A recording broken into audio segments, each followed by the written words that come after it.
Welcome to the Chris Spangle Show. Thanks so much for joining me here on the program today. It is great to be with you, and I have a guest, a good friend, Leslie Corbly. She's been on the program several times, and she's going to start coming on the program more. We had, after your last interview, Leslie, gosh, we talked for like an hour afterwards, didn't we? Something like that. It was good. It was a great conversation. Yeah, and I think the core of it is you and I are in similar places, both libertarian, very unenthused. Now, I'm speaking for me, but let me see if you identify with this, okay? I'm not going to speak for you, but libertarian-ish, right? Not that enthused about the current libertarian movement, and maybe a little more leaning into Christianity and what that means and how that plays out in political life and worldviews and what all that means. And you and I had this great conversation. I was like, you know what? We should just be recording this stuff. Let's start having more of these conversations. Did I fairly represent you or shade how you feel right now about politics? Yes. Yes, yeah, more or less where I'm at. Just wanting to look at issues from maybe a bit of a broader standpoint. I think sometimes in the libertarian sphere, it can feel almost like a forced consensus, and so wanting to look at issues from a broader worldview perspective is where I've been at the past few years. Yeah, I mean, I got into libertarianism in 07 because it was foreign policy that led to peace and economic policy that led to prosperity and social policy that led to harmony. And now it really feels like I've got to believe a conspiracy a week about aiming hurricanes at Trump's palace. So I don't know. And as I really grow deeper in my faith and start looking at these things, I'm like, I'm asking myself bigger questions. And this is, I think, it's already creeping into the show. And one of them is about worldview. And I feel like we should probably start by defining what a worldview is, because secular culture is sort of the air that we breathe. It's like if you're a fish, you don't know what water is. Water is just water, right? But for Christians, you end up having a different viewpoint. And I promise we're not going to preach to you. We are going to articulate why a lot of people on the right seem a little weird and believe different things. And hopefully you'll learn a little something if you maybe don't agree. But what's a worldview, and maybe a Christian worldview, and how that differs from a secular humanist worldview? So the way I think of a worldview, or one of the most helpful ways it was explained to me, was it's essentially like a pair of glasses you wear when you see the world, right? As soon as you become sort of like it's how you view the world. It's how you view your place in it. It's how you view morality, issues of justice. So it's sort of the lens that taints how you perceive all incoming facts and information that you analyze when you determine what you believe is right or wrong, and kind of the reasons why and why not. So in that sense, everyone has a worldview, even if they can't articulate it, right? Because even if it's just an experience, everyone moves through the world and has various experiences that lead them to think, more about that lead them to think differently about issues of morality and justice. So I think of it as like the lens that you view the world through. Yeah, it's like a set of principles. I mean, for Christians, they use it through the Bible, but like libertarian analysis of politics all flows through, let's say, the non-aggression principle, right? So you're judging how you view a specific issue based on a certain principle. Should the government use force on this? Well, murder, yes, put that person in jail. Rape, yes, put this person in jail. I take it one step further. Why are those things bad? The Judeo-Christian worldview is that all humans are created in the image of God. It's the concept of the Imago Dei. So therefore, if you kill an animal, that is criminal, because we as a society have said that's criminal, but that's not necessarily destroying an image bearer, right? There's an extra harsher penalty for a human being versus an animal. And that comes directly from the West, the Christian worldview lens. I don't know if I want to say the West, because Christianity isn't just a Western religion. I feel like we're getting that a little wrong. So that Imago Dei is one piece of a worldview that many of us have adopted, left, right. I mean, all of us sort of have these things, Leslie, that we feel are wrong, and it's just sort of been ingrained in our society because of these principles. And that's why it's interesting. I think I've always thought man on the street interviews were really interesting because they're really funny what people will end up saying, and B, I think that they really do reveal how everyone has a worldview, right? You'll see people kind of stutter or maybe think through what they're saying kind of in real time, and I think that shows how they may like people may or may not know how to articulate well the underlying principle that they hold to, and yet it's still there. Right? I mean, Right. every time anyone thinks through any issue of any significance in their life, whether it's political or otherwise, philosophical or otherwise, they're thinking through what it is that they believe and why. And that's sort of the foundation of a worldview. Would you say it's like a gut instinct in some people? Yeah, I think it is. And I think that that's good and bad, right? Mhm. On the one hand, yes, I want everyone to think through their worldview and have well-formed reasons for why they believe in different principles. But on the other hand, that can become a trap in the sense of you don't want to negate your conscience, right? If you just think through your principles in a almost robotic fashion, I think that leaves you open to different types of errors that you wouldn't be prone to if you were to say, go, wow, I have a gut instinct that that's wrong. And Yeah. maybe I can't articulate why, but that feels really wrong. And I'm not going to do it, or I'm not going to agree with whatever that is. So I think that there's value in both, ways of thinking. Yeah, it sort of feels like in the middle of a campaign season, people pay attention a lot more.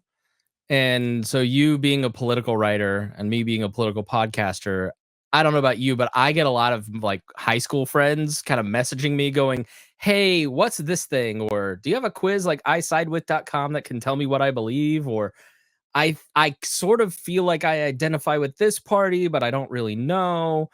Like I feel like this is a great time for people to start asking them questions. Like at what point did you start asking questions? I mean, for me it's like constant. I'm constantly trying to having kids does that, right? All of a sudden you have to Oh teach man. your principles and values to another person.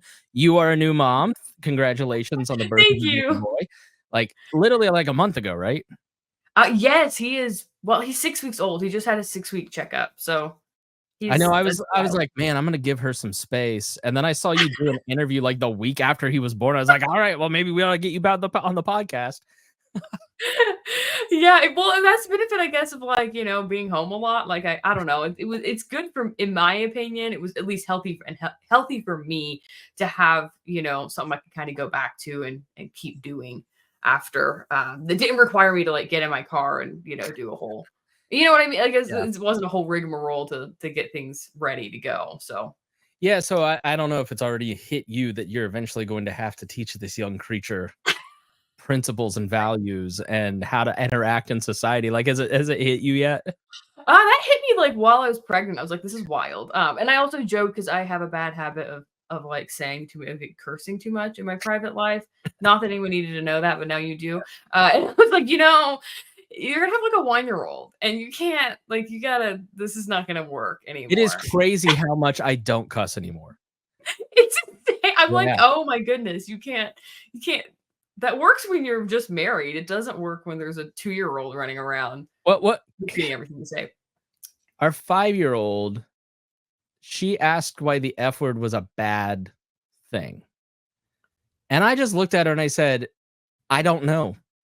It's a social I tried to explain to this little 5-year-old what a social construct of society was and how we all just have agreed to participate in this thing that for some reason the F word's a bad thing and you're a bad person if you say it, but I don't really think that, so it's an adult word, and we just eventually got down to, like, you'll get in trouble at school, so just don't say it.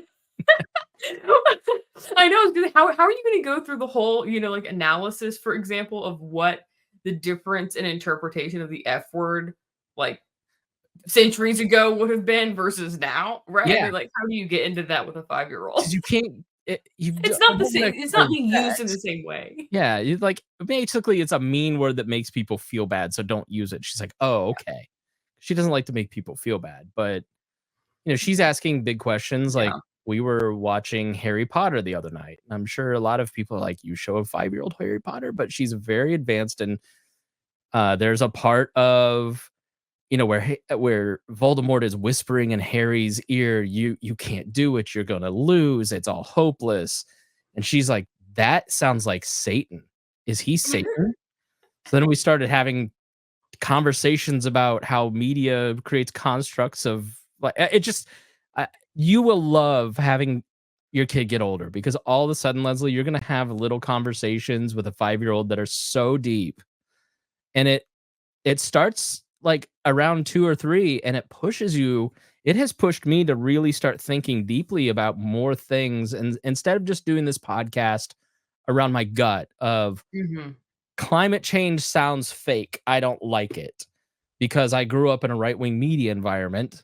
Well, is that true? Obviously with the hurricanes, I'm like, let me think about that. Hmm. Or, you know, I don't know. I thinking more deeply about these things, and parenting, I think, is just a huge, huge piece of that. So, is there anything that like you're thinking about where you're like, man, I've always believed this thing. This might be on shaky ground. Ooh, that's a I tough know it's one early, because but yeah, that's a tough one. I would have to think about it for a minute because I'm sure there's something there. But I'm sure there's something there. yeah. So It's a little shakier. I mean, I've definitely had a transformation. I want to say in the past few years of, I mean, I feel like pre and post COVID is big for most people. mm, It certainly was for me as far as how I started to perceive like the place of politics yeah, in my life at least, and the distinctions between the political and the social and cultural, and how yeah, sometimes, like, again, it's good to separate those, but on the one hand, culture drives law and law also drives culture. right. I think the libertarian spaces in particular are really weak on culture, Mm. and that definitely pushed me in a certain direction as far as what it was I wanted to do with my life.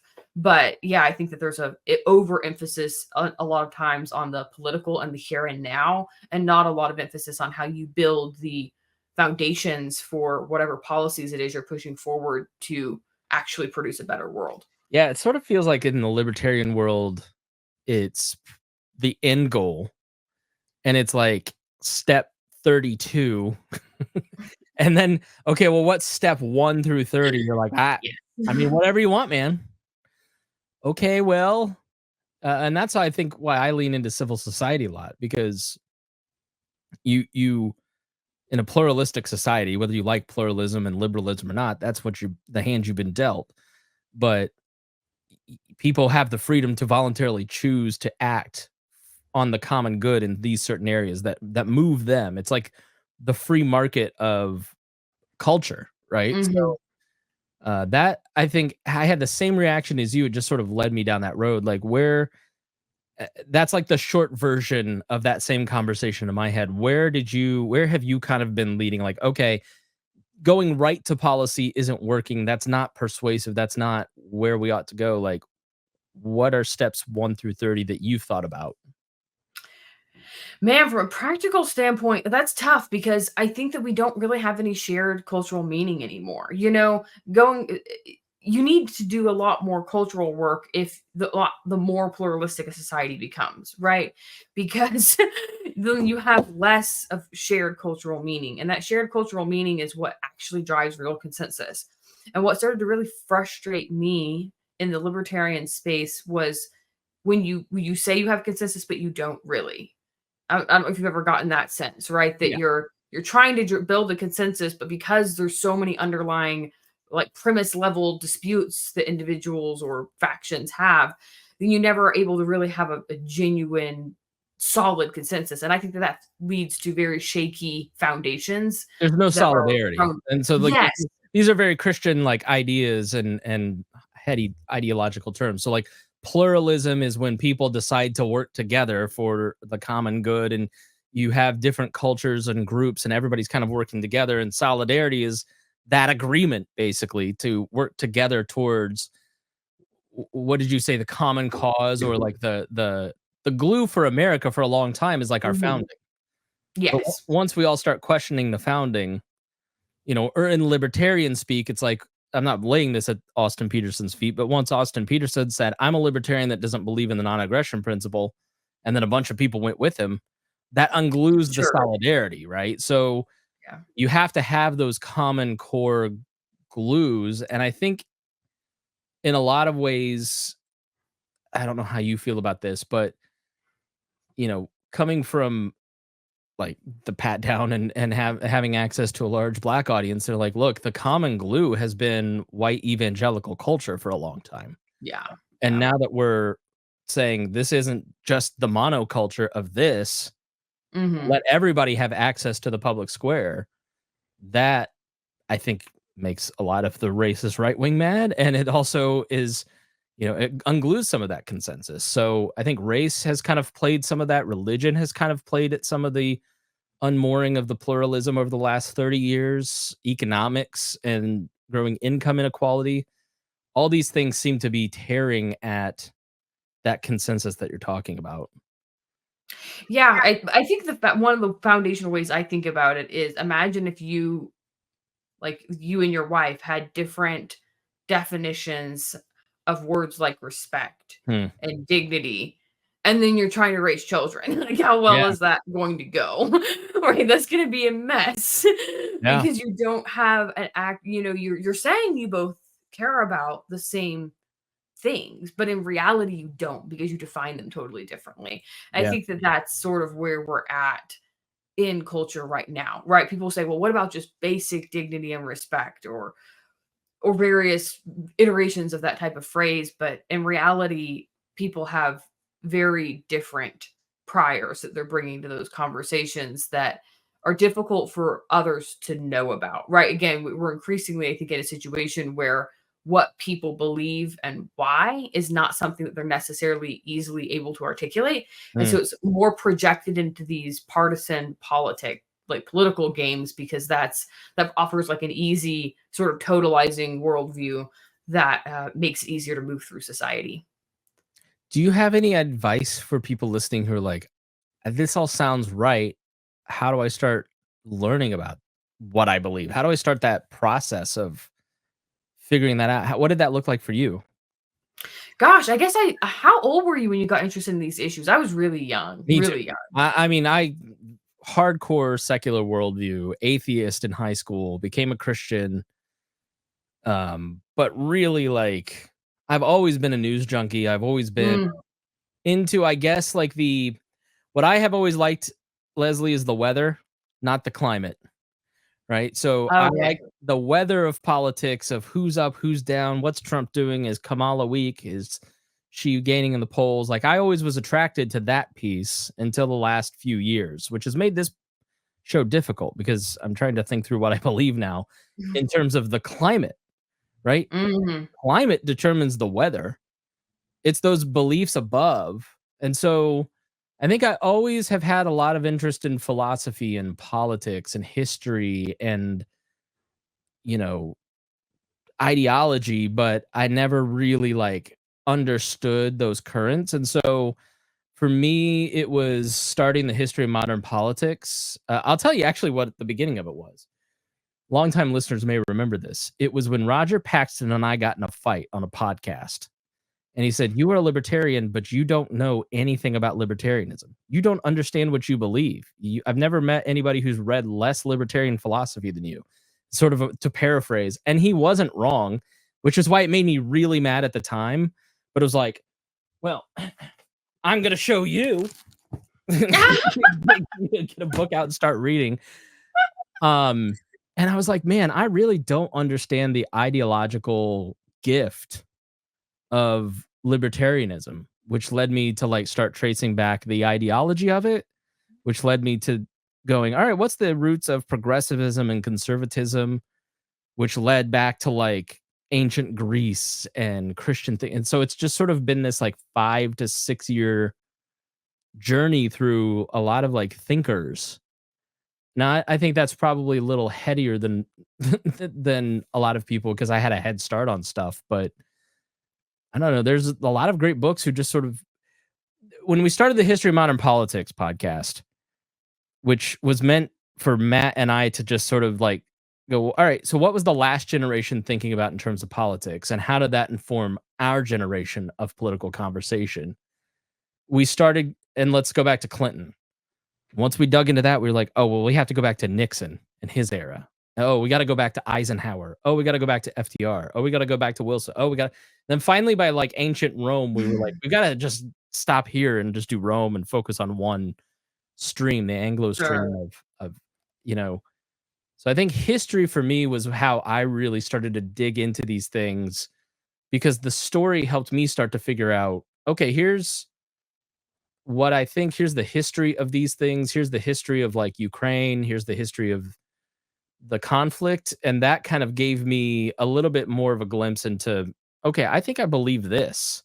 I like NATO. I think I'm a lot more on board with NATO now than I was 10 years ago, where I was just like, well, Ron Paul told me not to like NATO, so I don't like it. Right. So, and then that's just simply from reading history and understanding agreements and thinking through human behavior. And so that's how I've done it. But I don't know about you. Hopefully that answers your question. There was more than enough there, probably too. No, no, I think it does. That's interesting. So I guess I can't tell other people what exactly will work for them, but I got really interested in these issues. I was really young. I was like, I put myself on a deadline to have adopted a worldview by the time I was 18. And I told You myself I were was going to do homeschooled, weren't that. you? I was, and I told myself I was going to do this when I was 12, and I had it's like this bizarrely sophisticated reason for it, which was that when you're homeschooled, but especially back in the 2000s, it was a much more stigmatized decision. Now I look out and I'm like, man, homeschoolers are like normal members of society. Back then, it was a very My wife is homeschooled, and that's why I asked that question. Not only because we talked about this before the show, but like the way that I hear my wife talk about these things is very much like that, like very earnest about the world at a very young age. yeah. Well, that was kind of because it was really back then a very nonconformist thing to Mm, do. So that's one of the things I think is interesting when people talk about homeschoolers and when more progressive spaces, again, colloquially speaking, secularly progressive spaces. Think uh, if you were at a university setting or anywhere that where you're going to walk into the room and you kind of assume people there are gonna be more on the left side of the aisle right. is when they talk about, things like like when they talk about nonconformity, they sort of assume that nonconformity is only in relation to either to a more Christian, traditional, or conservative worldview. And Right. they don't really have much of a conception of what nonconformity juxtaposed against a secular progressive worldview looks like. Mhm. Because in their mind, that's nonconformity, right? They don't have they have a very binary, it seems like, viewpoint of what nonconformity looks like. And so anyway, that's what was always interesting to me. But one of the things that I knew when I was about 12, one of the reasons I wanted to adopt a worldview by the time I was 18 was because I knew I was going right from this very traditional conservative kind of Christian.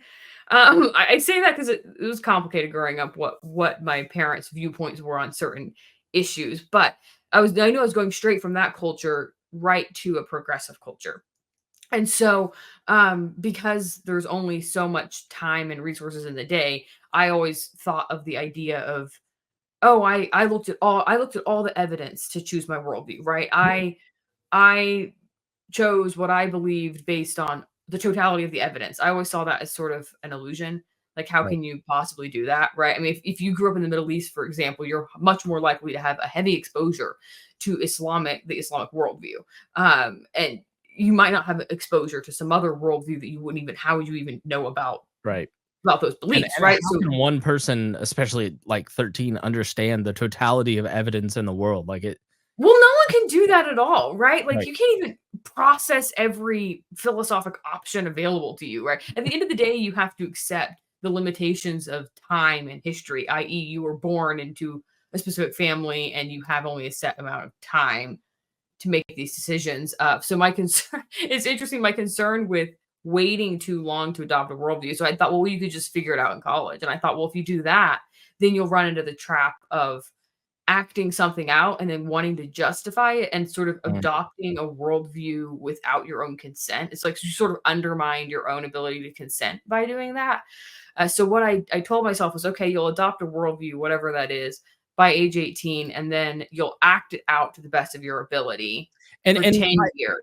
for 10 years. So, Yeah. and by that, did you mean like I'm going to write down a list of rules or philosophical principles, or like what did that mean to your young brain? Well, especially given my situation, so it was just homeschooling back in the day, or at least in my context. Every Mm, homeschooler is different. I'm very aware of this, but was very isolating, and so there was not a lot of opportunity for at least. Well, there was some opportunity for social engagement, but it was primarily with people that might because I have 6 older siblings, so mm. they would be bringing people into the home, or it was things of that nature. It wasn't, what you would think Like, of as a normal peer interactions. dude, your little sister just asked me what my worldview is. She's weird. Was it like that? It was that weirdo, honestly. I can think of the questions. I'm not joking. The questions I asked the now spouses of my siblings, I'm like, "What were you doing? This is wild." Like, I've been thinking about fill in the blank bizarre niche topic. So what are your thoughts on that? Do tell. Um, That's so funny. hey, they still married into the family anyway, so it all worked out. You were not a barrier to entry. Good. No. I did not block anyone from getting married, thankfully. But so what I planned on doing was, okay, you're going in my head, I was thinking, well, that means you have an like because of the way this is set up, you have time to think through what you believe, but how to live that out might be a little bit more tricky. So I didn't want to have too fleshed out of a set of rules because then you're not really acting on your own volition, right? So it's Yeah. hard to tell whether you're just doing something out of the motivation of conformity, which for me was like kind of a dirty word in my So head. Like you so to don't kind of conform to illustrate the the world. worldview, just to pick at this a little more, like what were some Sure. of the choices? Just so for people who don't really think about this, like they're not reading Francis Schaeffer like you and I are. So like, were you choosing like I'm going to be an Islamist, or I'm going to be Buddhist, or I'm going to be a pink-haired Starbucks barista? I was kind of radically honest that I was in, and I'm not saying it was entirely binary in my head, but because of my personal experience, I thought it was better to limit, at least for the decade, my first decade of adulthood, the universe of worldview options to roughly secular thought Mhm. versus Christian thought, Right. because those were the two that I had some degree of familiarity with, and the time and resources that would have been required to try to include, let's say, 2 to 5 other viewpoints would have made the process more like onerous to a degree that it would have no longer been as likely to result in choosing a worldview that I really believed was true. Does that So make sense? Because I just yeah, wouldn't have had the absolutely, time to totally. devote to I it. mean, it's Yeah. already a lot of work. You're like you're a teenager picking up, like, and I think that's some of the weight that teens bear now is they have to figure out what they believe in a moral code, and it's very difficult. So it's interesting to Well, hear you doing that work. yeah, I also thought, well, in this way, you'll be answering the base level questions about worldview, right? Like one of the most important questions you're going to ask is, do you believe in God?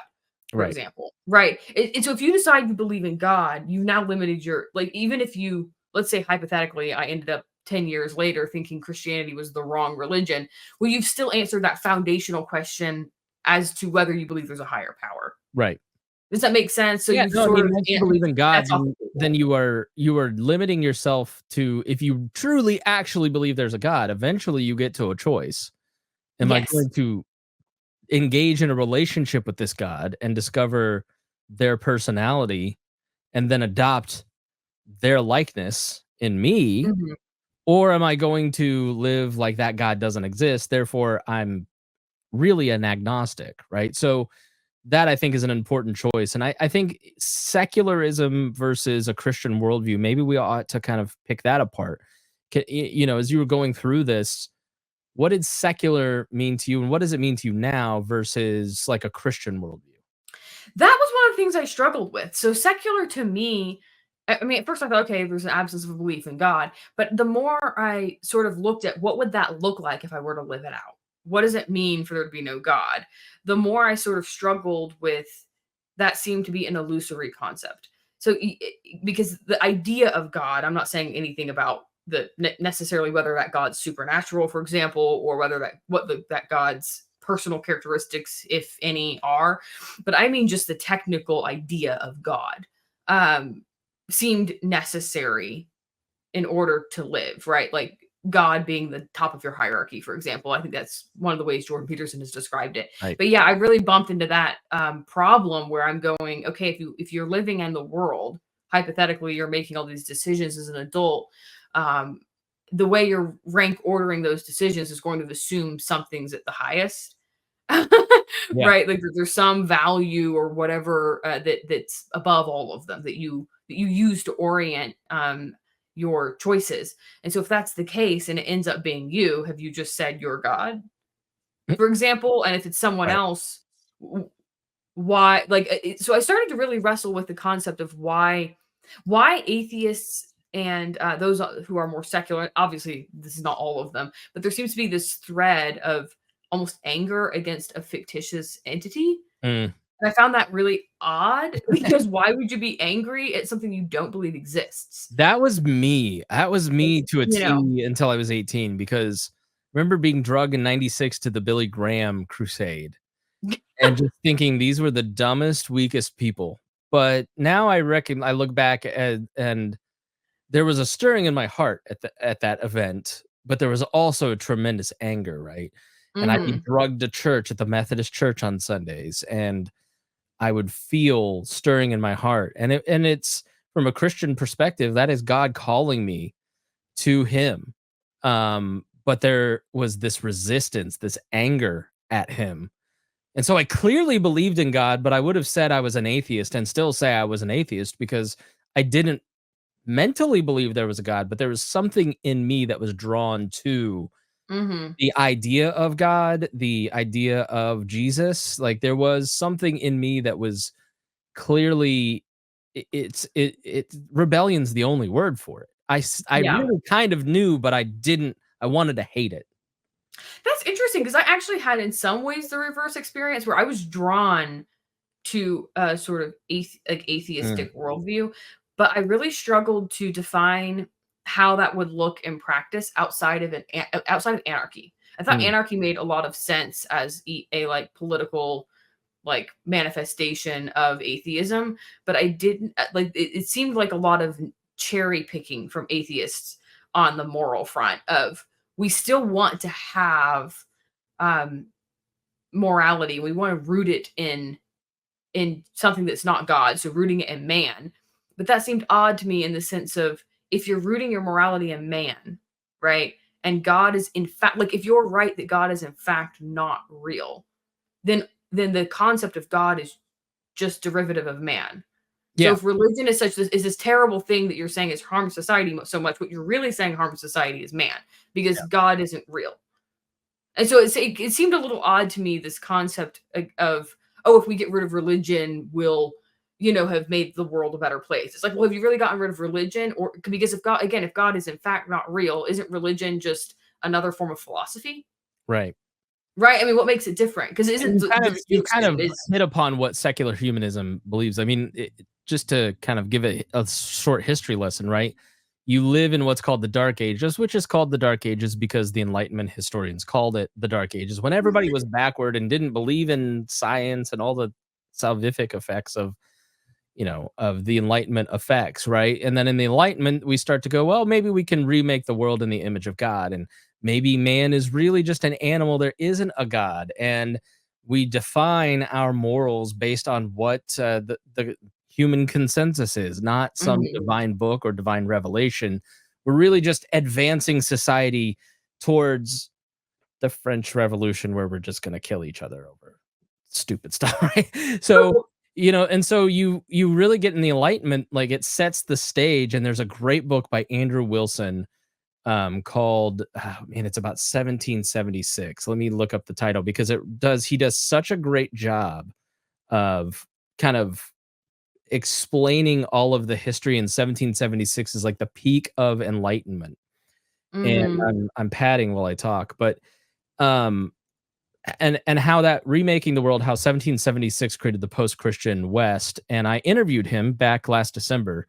You want to hear more about this, but this was a great book, Leslie, that really got me thinking about enlightenment philosophy and how that shaped the rest of our understanding of the world post 1776 versus more of the, like, I'd classify that as the secular humanist view of we're all Mhm. just animals and we are all just sacks of meat trying to figure it out and come to a consensus versus there is divine order. There is a structure because there is a creator. And so therefore there is actual truth.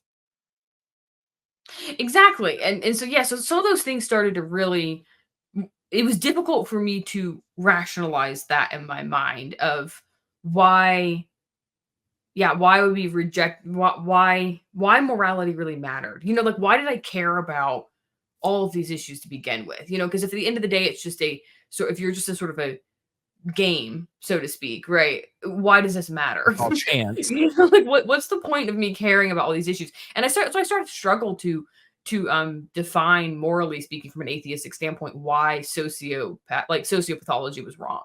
Mm, And I know that sounds like kind of crazy, but when you think about it, you know, you go, okay, well, why is it wrong to kill someone? And I don't mean for any reason. So that was another fascinating thing to me is when I thought about the justifications for issues like abortion and taking maybe a more liberal stance on the on like death with dignity, things of that nature. Thought it was really interesting that the atheistic arguments tended to focus on justifying the death of those who were socially vulnerable.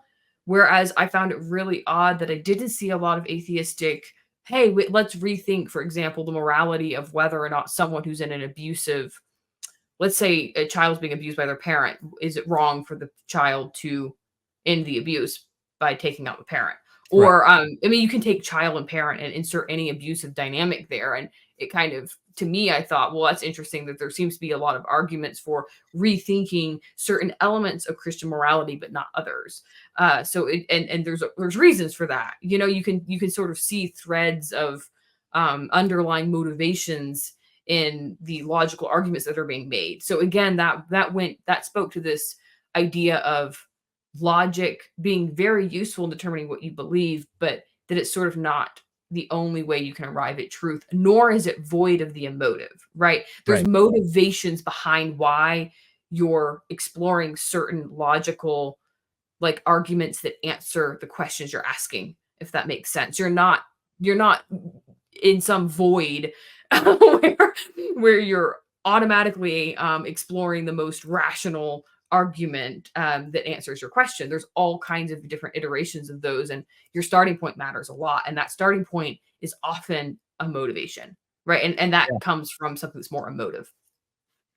Yeah, and what your parents taught you and Yeah. some of those things. So let's just take a pause here and the next time we get together we're going to talk about the Republican Party and its change under Trump because I think he's someone fundamentally. I don't know. Maybe he has a worldview. Maybe he doesn't. We'll talk about that in the next episode. But we're going to talk about the Republican platform that was passed at the convention and the change from 2016 and what the Republican Party was when we were kids and what it is now and where it's going. But before we go, let's do some book recommendations. So I've got a couple recommendations on this. I'll throw mine here up on the screen because I have the power. And as I would say, Francis Schaeffer's A Christian Manifesto is a short book, and it talks a lot about some of this stuff. You've read it. You read it in conjunction with the Communist Manifesto. So, like the good student you are, I read it last month and very, very enlightening. There's also this little book called What's Your Worldview by James Anderson. This is a really, really short book. And what it is it's like a little like choose your own adventure of worldview. And it outlines all these different worldviews and it asks you some questions, some foundational questions about what you believe. And then it kind of help guides you to the worldview that best fits you and makes you think about some of these big questions. It's like 100 pages too. So, and $8 over on Amazon. So I'll put those in the show notes. Are there any books that were influential or maybe kind of could help people think about this stuff on a deeper path that you might recommend?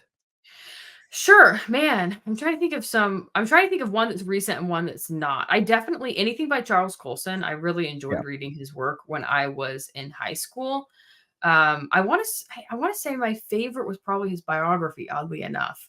just because I thought it was a really good. So it's Born Again, Born and it's Again, yeah. his experience of becoming a Christian after his involvement in the Nixon, or sorry, yeah, in Watergate He during was the Nixon he was administration. Nixon's hatchet man. Long story short, if you don't know Yeah. Colson, he was Nixon's hatchet man, goes to prison in Watergate and becomes a Christian, starts a ministry, the Colson Center. And then I'm working through his How Now Then Shall We Live, which is really good. So if It's a really good book. And then one that's more recent, I think I really enjoyed work by Carl Trueman and his discussion of expressive individualism. I know he has, I think it was the the rise rise of and triumph of the modern. modern self, Yes. And he has a shorter version of that though, that's quite a bit Strange faster to. New World, Yes, Strange New Strange New World. World, yeah. Yes, yeah, that one. And I read that last year. Fantastic book. Really does. I thought it did a really good job of explaining how the rise of expressive individualism and that and the impact of that idea on our current culture, and how probably most individuals pick up a lot of the way of their worldview from osmosis and sort of sitting in the ideas that came out of, you know, really the Enlightenment. I think is what he brings it back to, but it's a really good historical survey of that. I will put these in the show notes if you want to check them out. Now, we have listed Francis Schaeffer and Charles Colson, which is making the progressives horrified because that sounds like the Christian conservative right. That's like Jerry Falwell stuff, right? So we'll talk about how some of these authors and their ideas shaped the Republican Party until Donald Trump and where that's going in our next episode. Leslie, thanks so much for being here. It's been such a fun conversation, like always. Thanks so much for having me on. I'm happy to come back again soon. All right. Thanks, and we'll see you again here soon on the Chris Spangle Show.